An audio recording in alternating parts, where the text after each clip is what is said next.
আসসালামু আলাইকুম, আশা করি সবাই ভালো আছেন। এখানে অনেকগুলা শাক নিয়ে আসা হয়েছে আমাদের গ্রামের বাড়ি থেকে, নিজেদের জমি, একদম ফ্রেশ শাক। এটা হলো সরিষার শাক আর এটা হলো পালং শাক। এখানে অনেকগুলা শাক আছে। আর ওইটা হলো লাউ শাক।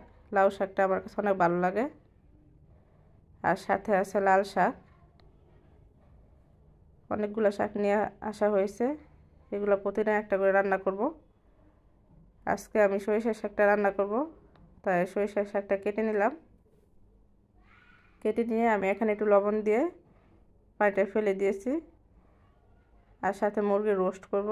আজকে না ভেজে আমি মুরগির রোস্টটা করব। এখন শাকটা আমি বসিয়ে দিব। শাকটা দিয়ে দিলাম, একটু ভালোভাবে নাড়াচাড়া করে আমি এটা উঠে নিব। তো শাকটা হয়ে গেছে, এখন মুরগিটা বসিয়ে দিব। এখানে আমি একটু গরুর দুধ দিয়ে দিয়েছিলাম রোস্টে।